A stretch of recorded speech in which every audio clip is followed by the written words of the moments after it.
In this video, I'll be continuing to go over section 2.2.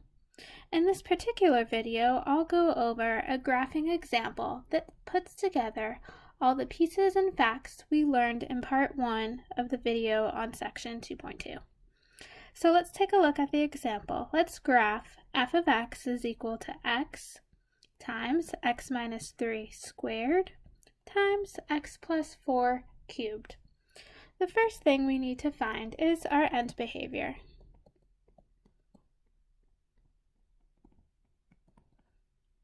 To find our end behavior when your function is already in factored form, we need to find the degree of the polynomial. And to do that, we're going to take a little trick, each x value with its exponent, and multiply it together. So I have x to the first power, x squared, and x cubed. Again, multiplying that, when my bases are the same, my exponents will add, and I get x to the 6. So that means this particular polynomial is degree 6. Next thing I need to know is my leading coefficient.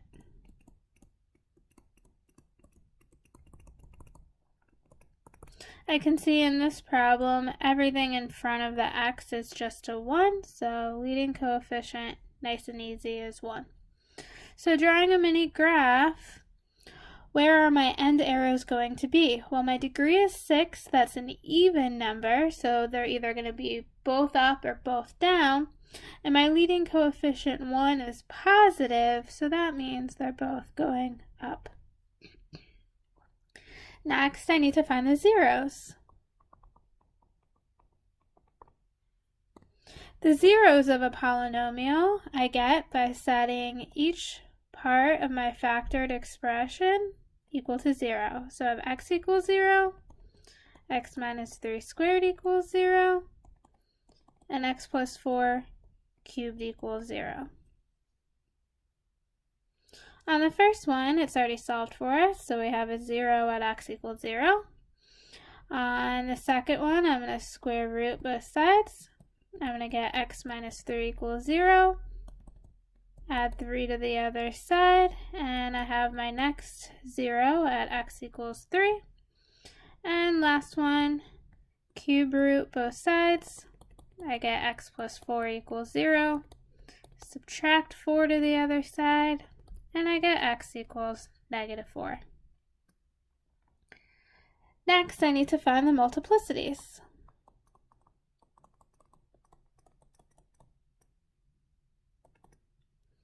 Remember, the multiplicity is the exponent on each 0. So I had exponent 1, 2, and 3 in that order. So my multiplicity, 1, 2, and 3.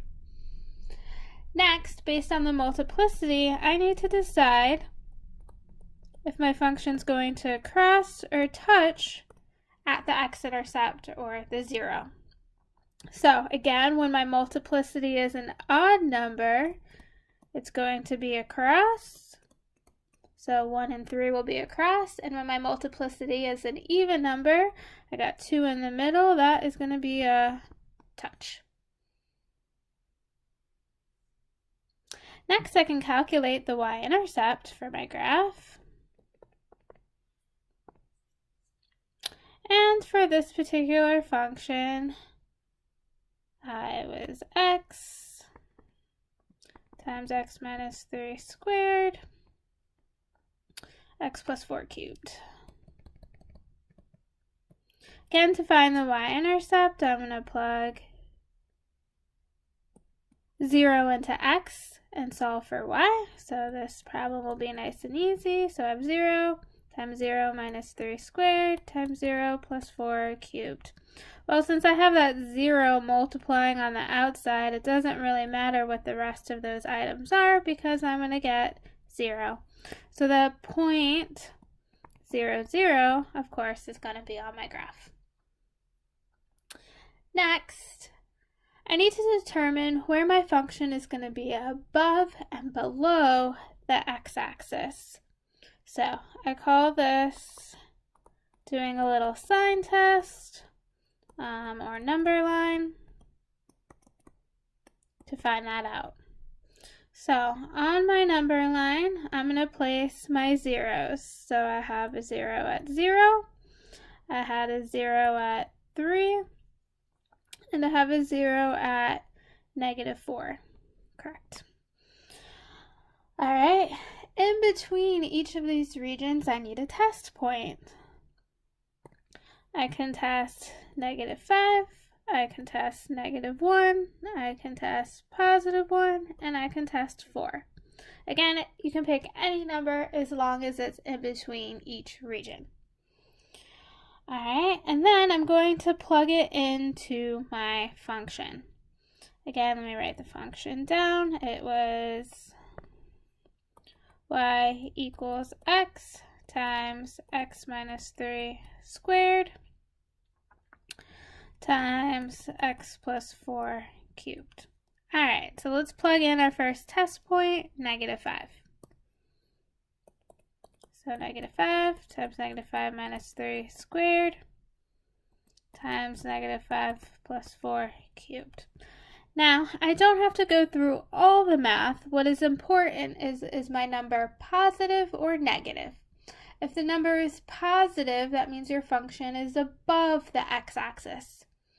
If your answer is negative, it means your function is going to be below the x-axis when I go and draw at the very end. So again, I don't need to calculate all the math, I just really need to know is my answer negative or positive. So a little trick to get to my answer quicker. I have a -5. Next I have -5 minus 3, that's -8, but when I square a negative, it's going to become positive. And then I have -5 plus 4, that's -1. When I cube a negative, it's going to stay negative. And so I have a negative times a positive times a negative, which is going to come out as positive. So this entire region is positive. And then I'm going to repeat for the next 3 test points. Plugging in -1.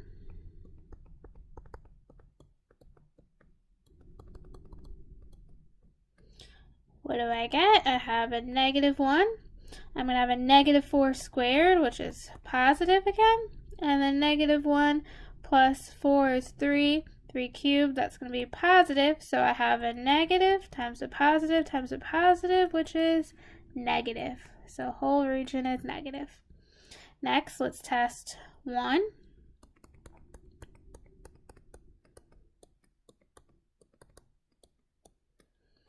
So I have +1.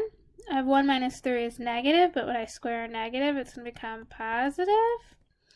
And 1 plus 4 is 5 cubed, positive. So again, positive times a positive times a positive.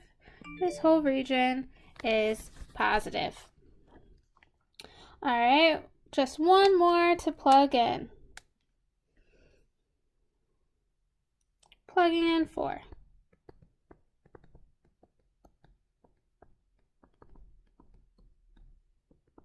All right, 4 is positive, 4 minus 3 is 1, 1 squared is positive, 4 plus 4 is 8, cubing again, positive. So again, a positive times a positive times a positive is a positive. As you can see, there's not an exact pattern to this, so I like to remind students at this point, don't memorize a pattern, because there might not be a pattern. Sometimes it might come out pretty where it's like positive, negative, positive, negative. But that doesn't always happen. In this example, I have positive, negative, positive, positive.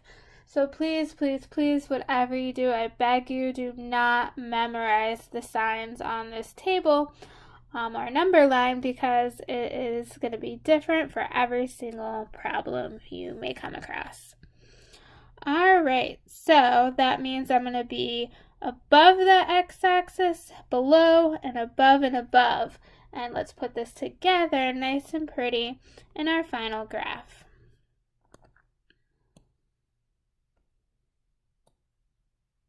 All right, so I have my x and y coordinate plane. Let's start by putting our zeros.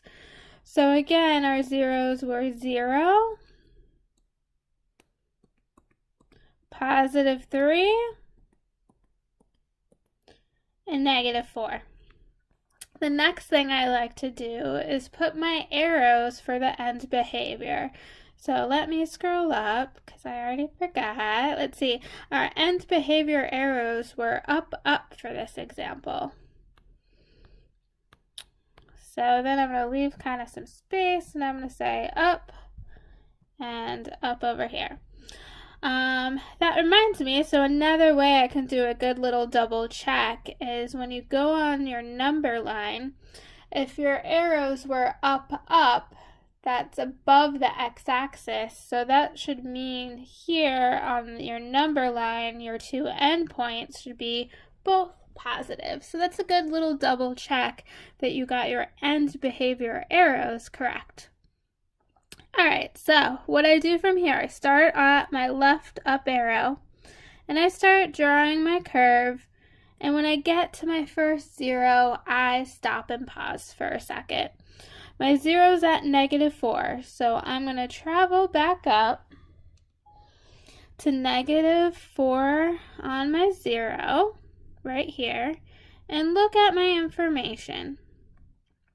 Its multiplicity was 3, and I'm crossing the x-axis.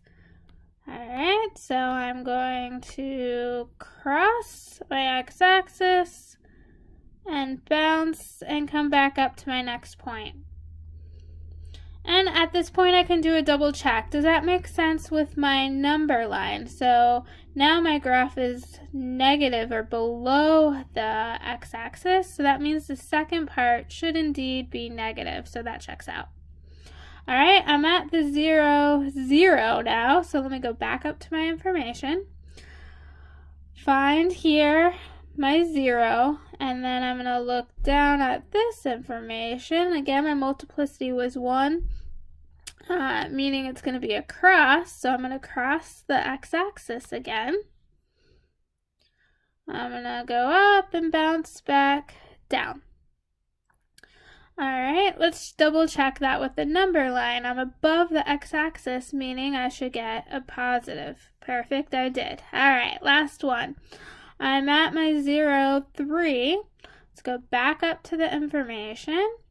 At 3, my multiplicity was even. This time I'm touching the x-axis, so I'm not going to cross, but I'm just going to do a little bounce, and I'm going to come back up and hit my arrow. Again, I'm above the x-axis, so let's double check again. Positive, so that matches. And my graph is now complete. One thing to note when we are doing these graphs, the height of these curves we don't officially know yet with our pre-calculus information that you will learn next semester in calculus.